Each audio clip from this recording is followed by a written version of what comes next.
여러분 안녕하십니까? 대한민국 대표 경제 뉴스 뉴스플러스 시작합니다. 미국 연방준비제도가 이번 달부터 자산 매입 축소, 테이퍼링을 단행합니다. 글로벌 투자 은행들은 앞으로 미 연준의 기준금리 인상 시점도 더 빨라질 수 있다고 내다봤습니다. 한국은행 역시 이달 말 기준금리를 추가로 인상할 가능성이 높아졌습니다. 보도에 배성재 기자입니다. At today's meeting, the committee judged that the economy has met this test and decided to begin reducing the pace of its asset purchases. Beginning later this month, we will reduce the monthly pace of our net asset purchases by $10 billion for Treasury securities and $5 billion for agency mortgage-backed securities. 미 연준이 유동성 공급을 점차 줄여나가겠다고 선언했습니다. 코로나 팬데믹에 맞서 양적 완화 정책을 내놓은 지난해 3월 이후 첫 정책 변화입니다. 연준은 양적 완화 정책의 일환으로 매달 1,200억 달러씩 채권을 매입해왔습니다. 이번 발표대로 매월 150억 달러씩 자산 매입을 줄인다면 8개월 뒤인 내년 6월에는 자산 매입 정책이 종료될 전망입니다. 연준은 다만 기준금리 인상에는 선을 그으며 시장의 충격을 줄였습니다. Our decision today to begin tapering our asset purchases does not imply any direct signal regarding our interest rate policy. 그러나 시장에서는 연준의 기준금리 인상 시점이 점점 가까워지고 있다는 분석이 나옵니다. 미국의 물가 상승 속도가 예상보다 빠른 탓에 다수의 투자은행들은 기준금리 인상 시점을 내년 말로 예상 중입니다. 시티은행과 골드만삭스의 경우 내년 첫 기준금리 인상 시점을 테이퍼링 종료 직후인 6월 또는 7월로, 인상 횟수는 2번으로 예상한다고 밝혔습니다. 페더럴 펀드 선물금리에 반영된 2022년 중 미 연준의 기준금리 인상 기대 횟수도 0.8회에서 2.4회로 높아졌습니다. 연준의 이번 테이퍼링 발표에 따라 한국은행이 기준금리를 한 번 더 올릴 가능성도 덩달아 높아졌다는 분위기입니다. 지난달 열린 금융통화위원회에서는 이주열 총재를 제외한 금통위원 6명 중 4명이 기준금리를 인상해야 한다는 입장을 밝힌 것으로 확인됐습니다. 연준의 첫 테이퍼링 총선과 함께 한미 양국에서 통화정책 정상화의 기운이 감지되고 있습니다. 한국경제TV 배성재입니다. 확장에서 긴축으로 미국의 통화 정책이 대전환이 예고되면서 투자에도 변화가 요구되고 있습니다. 증시 전문가들은 앞으로 금리 인상 흐름에 맞춰 달러가 강세를 볼 수 있다며 달러 자산 비중을 늘리라고 조언했습니다. 이어서 정희영 기자입니다. 간담회 미국 FOMC에서 테이퍼링이 본격화되며 유동성에서 긴축으로의 통화정책 전환이 예고됐습니다. 아직은 자산 매입 규모 축소에 그쳤지만 내년 중반부 이후부터는 금리 인상 시점에 대한 논의가 이뤄질 공산이 커 내년부터는 본격적인 달러 강세장이 예상되고 있습니다. 실제 지난 2013년 버냉키 연준 의장이 테이퍼링을 언급하고 2014년 시행 직후 유사한 현상이 벌어진 바 있습니다. 지난 2014년 한 해 동안 달러 인덱스는 80.03에서 90.30으로 무려 12.83%가 폭등한 바 있습니다. 이처럼 내년부터는 본격적인 달러 강세가 예상되는 만큼 달러화 가치에 연동되는 상품이 유망 투자처로 떠오를 전망입니다. 내년 한 중반 이후부터 금리 인상을 언제 할 거냐에 대한 이런 얘기들이 논의가 될 때 시장 금리가 빠르게 오를 수 있을 것 같습니다. 이때 달러는 상당히 강세를 보일 것 같아서 원달러가 횡보하거나 이랬을 때 달러를 적극 매수하는, 그리고 이제 후반에 가서 달러가 강세로 갔을 때 이제 매도하거나 그런 전략을. 대표적인 달러 투자 방법으로는 은행의 외화 예금과 증권사의 달러 RP, ETF 등으로 달러화 가치 등락에 연동돼 달러 가치 상승에 따른 기대 수익을 올릴 수 있다는 점이 특징입니다. 달러 강세에 따른 보다 높은 수익을 노린다면 미국 증시나 미국 펀드에 투자하는 방법도 효과적이라는 분석입니다. 달러 강세에 따라 신흥국 통화가 상대적으로 약세를 보인다면 글로벌 투자 자금들이 신흥국을 이탈해 미국 등 선진국 증시로 대거 유입되며 강세를 보일 수 있기 때문입니다. 아울러 국내 투자자들의 경우 미국 증시에 투자할 때 달러로 환전해 투자하는 만큼 주가 상승과 더불어 환율 상승에 따른 환차익도 기대해 볼 수 있다는 설명입니다. 공격적으로 이러한 달러 포지션을 가지고서 또 이걸 운용한다는 개념에서는 달러 표시된 해외 펀드 등에 투자할 수 있을 것 같습니다. 미국 같은 경우는 전 세계적으로 지금 가장 좋은 경제 펀더멘탈을 가지고 있고 최근에 시장에서 많은 관심을 가지고 있는 여러 셈을 이끌어가는 국가이기 때문에 그런 부분에서도 긍정적으로 보입니다. 반면 신흥국의 경우 통화가치 하락과 증시 하락에 따른 손실 규모가 커질 수 있는 만큼 신흥국 투자에는 주의를 기울일 필요가 있다는 조언입니다. 한국경제TV 정희영입니다. 네, 이렇게 미국이 대대적인 통화 정책 변화를 예고했습니다. 다만 충분한 시간과 예고를 마치고 내놓은 결정인 만큼 주식시장에서도 차분히 변화를 준비할 수 있게 됐습니다. 이번에는 시장 측면의 이슈들 증권부 오민지 기자와 자세한 이야기 나누겠습니다. 예, 오 기자, 먼저 오늘 시장 흐름부터 좀 짚어보고 이야기를 들어가죠.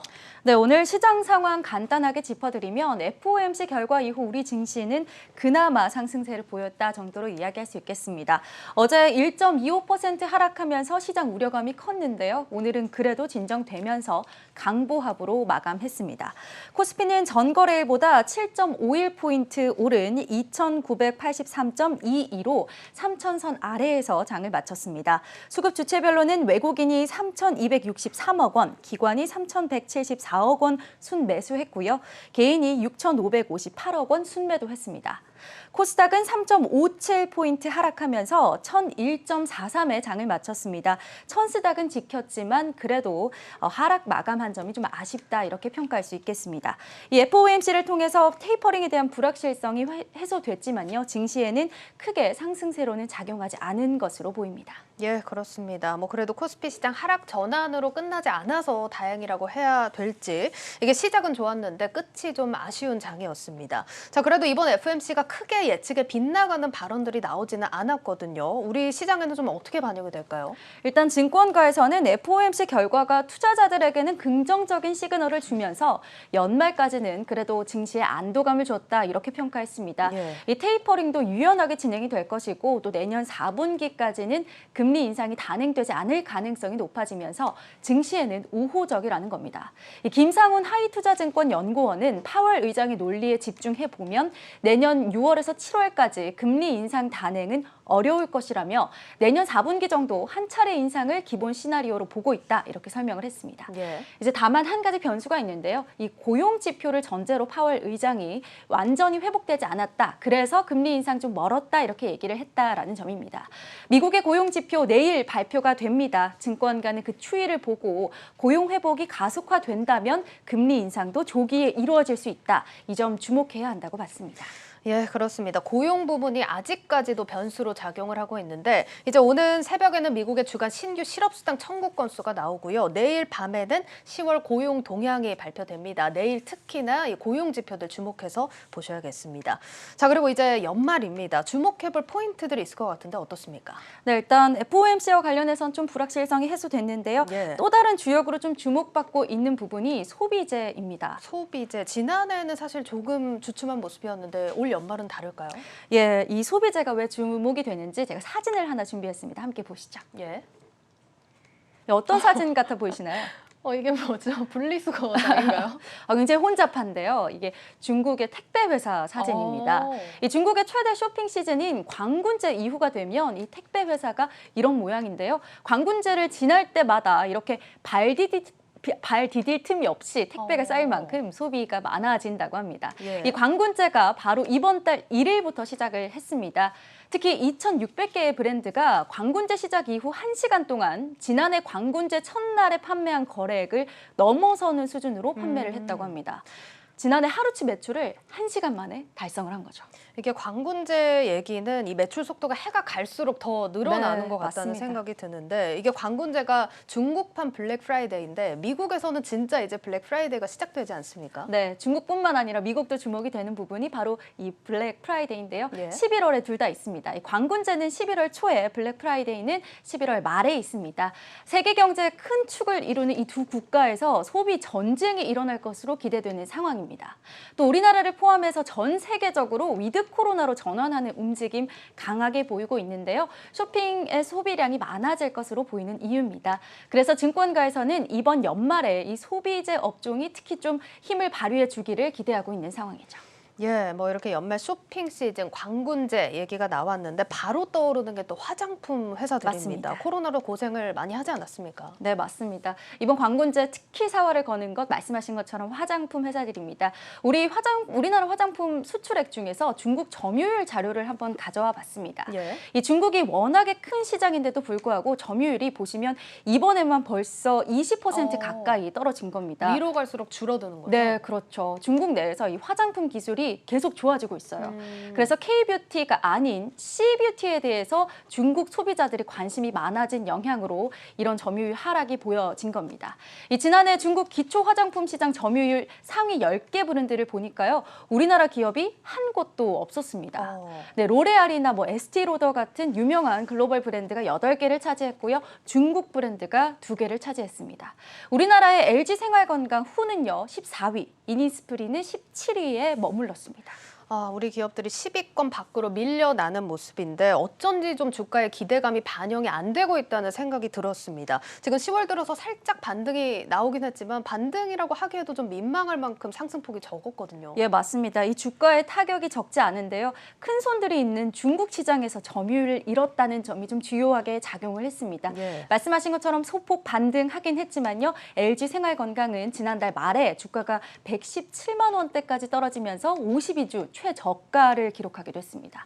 아모레퍼시픽 주가도 5월에는 29만 원대를 기록했는데 현재는 18만 원대까지 하락했습니다. 예, 지금 하락폭이 정말 거세게 나타나고 있는 화장품 업계인데 점유율을 잃은 부분이 크게 부각이 되고 있는 것 같습니다. 자, 그렇다면 이번 쇼핑 시즌이 화장품 업계에서는 정말 중요하게 여겨지겠어요? 예, 맞습니다. 이번 광군제는요, 매출 향상뿐만 아니라 점유율을 높이기 위해서도 매우 중요한 시기입니다. 특히 온라인 쇼핑이 중요한 판매 루트가 되면서 인플루언서를 활용한 마케팅에 집중하고 있는데요. 예. 중국에서는 왕홍 경제라는 말이 있을 정도로 온라인 전자상거래에서 인플루언서들의 영향력이 큽니다. 예. 이 왕홍은 중국에서 인플루언서를 부르는 명칭인데요. 그래서 이번 광군제에서는 우리 화장품 기업들도 왕홍과 연결된 마케팅을 준비하고 있다고 합니다. 예, 이 중국의 왕홍 얘기 조금 더 덧붙이자면 이 왕홍 한 명이 우리 LG 생활건강 제품 1,000억 원어치를 하루 만에 팔았다. 이런 뉴스가 또 어제 전해졌습니다. 자, 그만큼 화장품 업계에서 중국의 이 왕홍의 위치 중요해졌다는 점 주목을 해보셔야 할 것 같습니다.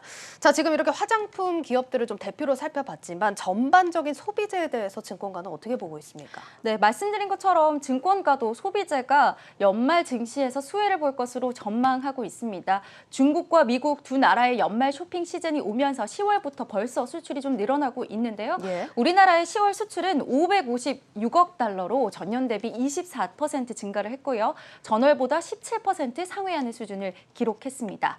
정여경 NH투자증권 연구원은 G2의 소비 시즌이 도래하면서 중국에서도 스마트폰, 의류 등의 소비재 수요가 증가하고 있다. 예. 또 한국의 4분기 수출은 대표적인 이 소비의 성수기를 맞아서 20% 안팎의 성장률을 보일 것으로 전망된다. 이렇게 평가했습니다. 예, 이렇게 분석대로만 진행이 된다라고 가정을 하면 지금 우리 지수에도 좀 긍정적으로 작용을 하겠죠? 예, 맞습니다. 연말까지 코스피 지수가 3,000선 강하게 돌파하기 위해서는 이런 연말 소비가 중요한 지표로 꼽히고 있는 상황입니다. 이 위드 코로나에 더해서요, 이 두 대국의 쇼핑 시즌으로 코스피 지수가 상승세를 보일 수 있을지가 관건인데요. 우리나라도 코리아 세일 페스타가 이번 달 15일까지 진행됩니다. 한국과 미국, 중국의 소비 시즌에 힘입어서 증시가 상승 동력을 받을 수 있을지가 주목되고 있습니다. 관련해서 증권가의 이야기 들어보시겠습니다. 미국에 만약에 연말 소비 시즌이 생각보다 괜찮다면 우리나라 증시도 3,000선을 좀 돌파해 주려고 하는 움직임이 나타날 수도 있겠다. 긍정적인 부분은 코로나 환경이 조금 완화되고 있다는 부분, 그리고 여전히 이연 소비 관련된 수요들이 있다는 거, 그리고 서비스업 중심으로 좀 반등이 나올 수 있다는 부분이 좀 긍정적인데, 네, 이제 11월 FMC 불확실성도 끝이 났고 금리 인상 시기도 내년 4분기로 점쳐지고 있습니다. 그런 만큼 또 연말 쇼핑 시즌 기대해 볼 만하겠는데요. 증시에 힘을 불어넣어 줄 수 있었으면 좋겠습니다. 지금까지 증권부 오민지 기자와 함께했습니다. 잘 들었습니다.